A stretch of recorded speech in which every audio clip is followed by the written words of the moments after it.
आज वैसे ही मैं आपके कुछ सवालों का जवाब देना चाहता हूं अबाउट माइंड बैटलिंग। जहां तक मैं जानता हूं और मैं वाकिफ हूं इस चीज से कि हम प्रतिदिन अपने मन में कुछ विचारों से लड़ते हैं। और आप भी जानते हैं कि नेगेटिव थॉट्स एक इंसान की हालत क्या कर देते हैं। बाइबल बताती है कि मन के नए हो जाने से चाल चलन बदलता है, और अगर मन नया नहीं है तो चाल चलन भी नहीं बदल सकता। यीशु का पहला प्रचार था मन फिराओ। यीशु ने कहा सीखो, मैं मन में नम्र और दीन हूं। बाइबल कहती है मन में, हृदय में असाध्य रोग लगा हुआ है।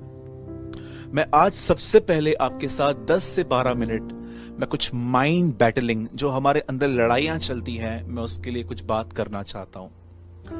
आप सभी जानते हैं कि हमारे जिंदगी में कुछ हालात हैं। कभी कभी हमारे रिलेशनशिप ठीक नहीं रहते हैं, कभी कभी हमारे पास इनकम सोर्स नहीं होता। लॉकडाउन में मैं पहले से बोलता आया हूं, फिर से कहता हूं, बहुतों की नौकरियां चली गई। बहुत सारे लोगों ने अपने प्यारों को खो दिया। आप सभी जानते हैं लाइफ में कुछ भी क्यों ना हो, असर दिमाग पे पड़ता है, असर माइंड पे पड़ता है। हम कहां ना कहां मन में बहुत सारे विचारों को स्ट्रगल करते रहते हैं। और कई बार क्या होता है, हम लड़ लड़ के थक जाते हैं, बीमार पड़ जाते हैं, हमारा नेचर बिगड़ जाता है। और मैं आपको सच कहता हूं, मैंने इन दिनों में बहुत लोगों से मुलाकात की, बहुत लोगों से मैं मिला, ऑफिस में मिला और कुछ और लोगों से भी मिला। और मैंने देखा हर व्यक्ति अपने माइंड में कुछ बातों को लेकर बैटल कर रहा है। कोई फाइनेंशियली बैटल कर रहा है, किसी बहन को बच्चा नहीं हो रहा है, कोई रिलेशनशिप ठीक से नहीं चल रहा है, किसके घर के अंदर बहुत सारी प्रॉब्लम्स हैं। और कभी कभी तो ऐसा होता है कि हम जो जवान लोग हैं, हम कई बार चाहते हैं कि हम पवित्र जीवन जिएं, लेकिन हम नहीं जी पाते। हम बार बार गुनाहों में गिरते हैं। ये गिल्ट भी हमें मारती है। मैं आपको कहना चाहता हूं मेरे भाइयों, मेरी बहनों, अगर आप सच में अपने मन के अंदर होने वाली लड़ाइयों से परेशान हो चुके हैं, तो आज मैं आपको एक एडवाइस देना चाहता हूं। मैं भी कई बार मेरे लाइफ में ऐसा हुआ है कि जब मैं लड़ लड़ के अपने आप को समझा कि सूरज सब ठीक होने वाला है, सब ठीक होने वाला है, सब ठीक होने वाला है, ये सोच सोच के मैं थक जाता था। और सच कहता हूं, कई बार मैं पूरी तरह से थक जाता था, हताश और हेल्पलेस फील करता था। हो सकता है आपकी कंडीशन भी आज कुछ ऐसी हो। अब मैं आपको कुछ उत्तर देना चाहता हूं। मेरे भाइयों, मेरी बहनों, आप जानते हैं डेविल किन्हें हैरेस करता है, मेंटली टॉर्चर करता है? ये वो लोग होते हैं जिनके पास कुछ काम नहीं होता, या ऐसा समझिए कि उन्होंने अपने आप को बिजी रखना नहीं सीखा है। आप जानते हैं, अगर आपने अपने आप को व्यस्त रखना नहीं सीखा है, तो ये विचार हमेशा आपके पास आते रहेंगे, क्योंकि आपका मन खुला हुआ है इन चीजों के लिए। आपने देखा होगा, अगर एक बॉल अगर आप लो और अगर आप उसको दीवार से फेंको तो वापस आ जाता है। क्यों? क्योंकि वहां पर दीवार है। अगर आप इसी बॉल को कहीं खुले में फेंक दो तो ये आगे चलता जाएगा। आप जानते हैं, मन के आगे कुछ दीवारें रखना जरूरी है ताकि ख्याल उसे टच करके वापस चले जाए। अगर आपने ये दीवारें खड़ी नहीं की तो मैं आपको, आई एम सो सॉरी, आप इन पे विजय नहीं पा सकते। आप जानते हैं बाइबल में दीवारों का कितना जिक्र है, आप आराम से पढ़िए। अगर आप देखेंगे तो नेमिया दीवार बनाने के लिए यरूशलेम वापस आया था। सुलेमान की दीवार आज भी फेमस है। ये बहुत जरूरी है कि आप और मैं अपने आप को बिजी रखें। अगर हम बिजी नहीं रखेंगे तो हमारे अंदर तरह तरह के विचार आएंगे। आपको पास्ट की बातें परेशान करेंगी, प्रेजेंट की बातें परेशान करेगी, आपको फ्यूचर का टेंशन रहेगा कि मेरा क्या होगा, मेरे परिवार का क्या होगा, मेरे बच्चों का क्या होगा, अगर कल पैसे खत्म हो गए तो मैं अपने बिल्स को कैसे पे करूंगा, कहां से करूंगा। और कोई भी इन बातों से छूटा नहीं है। मैं ये बिलीव करता हूं कि परमेश्वर हमारे लिए कुछ ऐसा कर सकता है जो उसने आज तक किसी के लिए भी नहीं किया है। आप जानते हैं, लाल समुद्र, कभी इतिहास में कोई समुद्र दो भाग नहीं हुआ था, ये प्रभु ने पहली बार किया था। आप जानते हैं, कभी इतिहास में ऐसा नहीं हुआ था कि आग में कोई उतरकर उन्हें बचाए। पर शद्रक मेशक अबेदनगो के लिए यह पहली बार हुआ था। बाइबल के अंदर बहुत सारी बातें आप पढ़ सकते हो जिसमें बताया गया है कि परमेश्वर ने पहली बार ये किसी के लिए कहा। परमेश्वर आपके लिए भी कुछ ऐसा कर सकता है जो उसने 6021 साल से किसी के लिए नहीं किया है। पर उसके लिए आपको एक फेथ चाहिए, और फेथ तब आता है जब आप अपना ध्यान वचन की ओर लगाते हैं। अब मैं एक सिंपल बात मैं आपको बताना चाहता हूं, लिसन। आप जानते हैं बाइबल के अंदर पेड़ इंसान को दर्शाया गया है। आप आराम से पढ़ेंगे तो यीशु ने कहा, बुरा मनुष्य अपने बुरे भंडार से बुरी बातें और भला मनुष्य अपने भले भंडार से भली बातें निकालता है। उसके बाद यीशु कहते हैं, जो मन में भरा है वही मुंह पे आता है। और आराम से पढ़ के देखिए, वहां पर इस तरह लिखा गया है, एक पेड़ अपने फलों से पहचाना जाता है। पेड़ कौन है? पेड़ हम है। फल कौन है? हमारा स्वभाव। आपने देखा होगा कि यीशु मसीह जब क्रूस उठा के जा रहे थे तो कुछ बहनें अपनी छातियों को पीट रही थी। और जानते हैं यीशु ने क्या कहा? जब उन्होंने हरे पेड़ के साथ ऐसा व्यवहार किया है तो उसके सूखने पर यीशु ने भी अपने आप को पेड़ कहा कि देखो मुझसे कैसा व्यवहार किया जा रहा है। एक आदमी के अंदर से अंधापन निकला और यीशु ने कहा, तुझे क्या दिख रहा है? वो बोलता है, मुझे चलते हुए पेड़ दिख रहे हैं। आप जानते हैं पेड़ जो है वो हम हैं। अब भजन संहिता में लिखा गया है, वह व्यक्ति जो बुरी संगतियों से दूर रहता है। लिखा है, क्या ही मुबारक है वो व्यक्ति, क्या ही धन्य है वह व्यक्ति जो पापियों के मार्ग में नहीं खड़ा होता, न ठट्ठा करने वालों की मंडलियों में बैठता है, और न पापियों के मार्ग में खड़ा रहता है, न उनकी युक्तियों पर चलता है। लिखा है, वह तो यहोवा की व्यवस्था से प्रसन्न रहकर दिन और रात उस पे मनन करता है। वह उस पेड़ के समान है जिसकी जड़ें पानी में है और वो अपने ऋतुओं में फलता रहता है। आप जानते हैं पेड़ हम हैं। और कैसे एक पेड़ हरा भरा रह सकता है? कैसे उस पेड़ में शांति, आनंद, सुकून हो सकता है? क्योंकि उसकी जड़ें पानी में है और वो एक ऐसा व्यक्ति है जिसने अपना ध्यान प्रभु के वचन को दिन और रात मनन करने में लगा दिया है।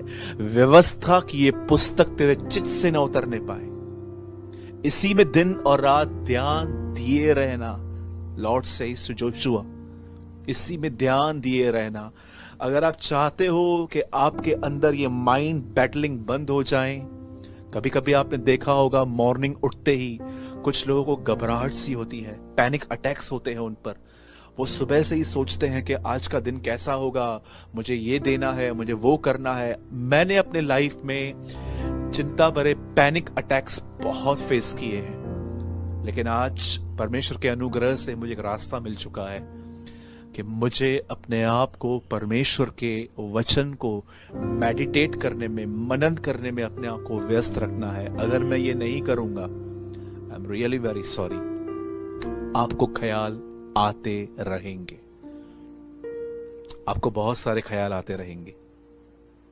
लेकिन अगर सोचिए, अगर आपके अंदर खुदा का कलाम है, अगर आपके अंदर परमेश्वर का वचन है, तो मुझे बताइए, अगर शैतान अपने जलते हुए तीर अगर आप पे फेंके भी तो आप पे क्या असर पड़ेगा? आज बड़े दुख की बात है कि विश्वासी लोग बाइबल नहीं पढ़ते। आप जानते हैं, बहुत सारे लोग बाइबल नहीं पढ़ते। मैं हमेशा एक स्टोरी बताता हूं कि एक बहन ने अपने घर के अंदर एक पास्टर को इनवाइट किया, और खाना खा जाने के बाद जब वो पास्टर जी वहां से चले गए तो उन्होंने क्या देखा कि पास्टर की थाली में से चम्मच गायब है। क्या आप जानते हैं, जब नेक्स्ट टाइम पास्टर फिर से खाना खाने के लिए आए तो उस बहन ने बड़े फ्रेंडली वे में उनसे पूछा, पास्टर जी लास्ट टाइम चम्मच गायब था, क्या आप उसे ले गए थे? जानते उस पास्टर ने उनको क्या आंसर किया? उस पास्टर ने कहा, नहीं, मैंने उसको आपकी बाइबल में रखा था। जरा सोचिए, महीनों तक उस बहन ने बाइबल ओपन नहीं किया था। अगर वो खोलती तो उसे मिल जाता।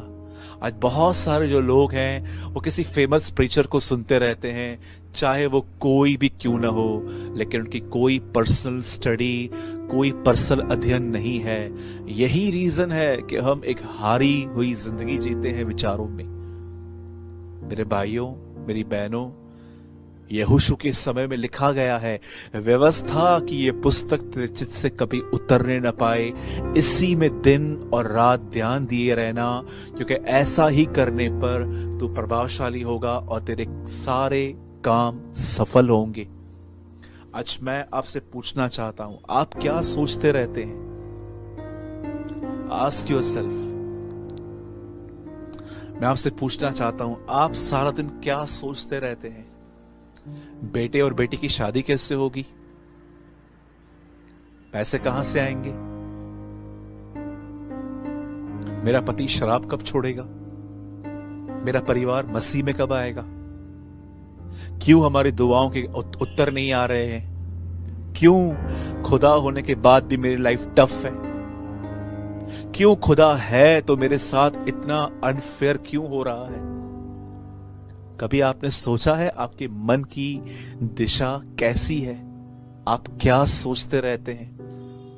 मैंने अपनी आंखों से मैं ऐसे लोगों से मिला हूं जिनके अंदर कोई बीमारी नहीं है, फिर भी वो अपने आप को हमेशा कमजोर महसूस करते हैं। जानते हैं क्यों?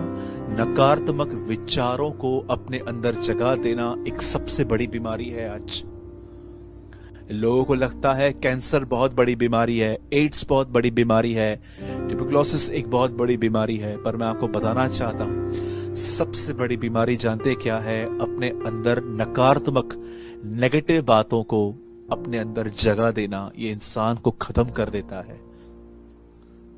आजकल बहुत सारे लोग सुसाइड कर रहे हैं। कोई अपने आप को फांसी से चढ़ा देता है, कोई अपने आप को ट्रेन के नीचे लेके आता है, कोई जहर पी लेता है, कोई पॉइजन खा लेता है, बहुत कुछ करते हैं आज। कभी आपने इस बारे में सोचा, एक व्यक्ति जिसने अपने आप को खत्म कर दिया, 10 से 15 मिनट पहले उसके दिमाग में क्या चल रहा था आखिर?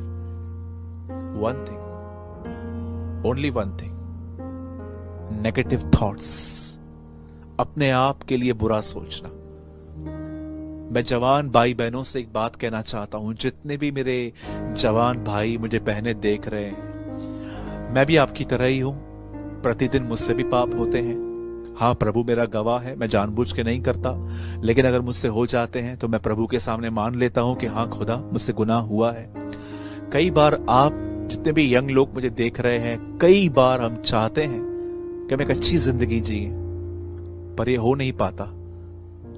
उसके बाद पाप हो जाने के बाद हम अपने आप को कोसते हैं, सोचते हैं कलीसिया जाके क्या करेंगे, फेलोशिप करके क्या करेंगे, बाइबल पढ़ के क्या करेंगे, पाप तो हो रहा है। मैं आपसे एक बात पूछना चाहता हूं, क्यों आप अपने आप पे दोष लगाते हैं? मेरे हाथ में इस टाइम पे एक कवर है, एक बॉक्स है। आप जानते हैं इस बॉक्स को जब मैंने परचेस किया, अब ये मेरा है, मैंने इसे परचेस किया। अब आपका कोई हक नहीं है कि इस बॉक्स के बारे में आप ये कहें ये काला है, ये गोरा है, ये मोटा है, ये चौड़ा है, वगैरह वगैरह। ये आपका नहीं है, ये मेरा है। मैं टिप्पणी करूंगा, आप नहीं कर सकते। बाइबल बताती है कि उसने हमें अपने खून से खरीदा है। अब आप अपने नहीं हैं, आप दाम देकर मोल लिए गए हैं। अब जो चीज उसकी है, आप उस पर क्यों दोष लगा रहे हैं कि मैं ये हूं, मैं वो हूं? बाइबल बताती है अपने आप को अपने सृजनहार के हाथ में सौंपो। आपको अपने आप को खुदा को देना है कि खुदा, हाँ मैं आपका हूं, मुझसे आज भी गुनाह होते हैं, मैं आज भी प्रभु कुछ पाप जान बूझ के करता हूं, क्योंकि मुझे इसमें बड़ा मजा आता है, मुझे पासिंग प्लेजर मिलता है उसमें। मैं आपको कहना चाहता हूं मेरे भाइयों, मेरी बहनों, खुदावन के सामने अपने आप को समर्पित करो। Surrender yourself. अपने आप को कोसो मत। आप जो भी हो, खुदा सब आपके लिए जानता है। दाऊद तो कहता है वो मेरा उठना और बैठना जानता है, और वो इवन ये कहता है कि वो दूर से मेरे विचारों को जान लेता है।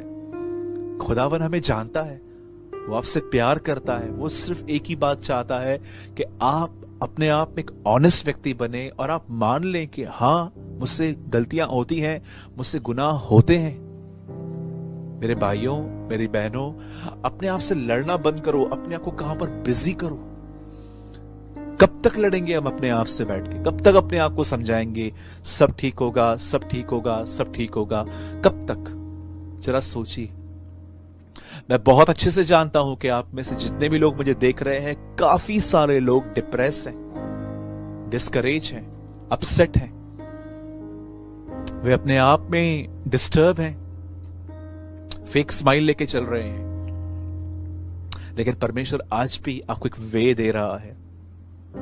वो आपको कहता है अपने आप को मुझ में व्यस्त रख। यही तो बात थी जो यीशु ने समझाई, तुम मुझ में बने रहो, मेरी बातें तुम में बनी रहे, तब तुम जो चाहो मांगो, तुम्हारे लिए हो जाएगा। If you abide in me and I abide in you, whatever you ask, it will be done, the Bible says. ये पूरा हो जाएगा। 15:7 जॉन में लिखा है ये। मैं फिर से कहता हूं, अपने लाइफ में एक अनुशासन लेकर आइए, अपने लाइफ एक डिसिप्लिन लेकर आइए। इससे पहले कि आप दुनिया को फेस करें, फर्स्ट फेस योर गॉड। अपने परमेश्वर से मिलिए। कौन है परमेश्वर? बाइबल बताती है परमेश्वर वचन है। हम कोई मूर्ति नहीं रखते, क्योंकि हम जानते हैं कि वो मूर्ति में नहीं रहता। इवन हम लोग किसी को ये भी नहीं कहते कि आप ये मूर्ति निकाल के यीशु की मूर्ति रखो, क्योंकि हम जानते हैं कि वो मूर्तियों में नहीं रहता है। वो जिंदा परमेश्वर है। वो हमारे हाथ के बनाए हुए मंदिरों में। इवन द बाइबल सेज इतने साल सुलेमान को लग गए एक मंदिर बनाने में, और जब वो मंदिर में गया तो उसे पहली बात उसने कही, मैं जानता हूं तू यहां नहीं रहता। आकाश तेरा सिंहासन और पृथ्वी तेरे पांव रखने की चौकी है, हम तेरे लिए कौन सा घर बनाएंगे। सुलेमान ने इतने साल एक मंदिर को बनाने में लगा दिया, पर उसके बाद भी वो कहता है नहीं, मैं जानता हूं तो उस मंदिर में नहीं समा सकता, क्योंकि आकाश तेरा आसन है और पृथ्वी तेरी फुटस्टूल है, तेरे पांव रखने की जगह है। तो आखिर खुदा कहां रहता है? 1 कोरिन्थियों 3:16 में लिखा है, वो अपने हाथ के बनाए हुए मंदिर में रहता है, और वो हम हैं। क्या तुम नहीं जानते कि तुम परमेश्वर का मंदिर हो और परमेश्वर का आत्मा तुम में निवास करता है? कितनी बड़ी बात है। इतने विशाल परमेश्वर ने अपने आप को एक छोटे से वचन में सीमित करके वो हमारे अंदर रह रहा है। How great is our God. एक इतना विशाल परमेश्वर जो इतना बड़ा है, उसने अपने आप को सीमित कर दिया एक वचन में, और वो आज हमारे अंदर रह रहा है। जितना वचन अंदर लेंगे उतना आप उसे अंदर ले रहे हैं, और जितना वो अंदर है उतना उसका नियंत्रण, उसका कंट्रोल आपके जीवन में होगा। तो please be wise, don't live like a foolish people. मूर्ख लोगों की तरह मत रहिए, जिनको सिर्फ अपना समय बर्बाद करने आता है। 10 मिनट वहां, आधा घंटा वहां, 1 घंटा वहां, जिनका कोई लक्ष्य नहीं होता। लेकिन be a man and women of aim. आप और मैं हमेशा एक लक्ष्य रखने वाले व्यक्ति बने। हालेलुया।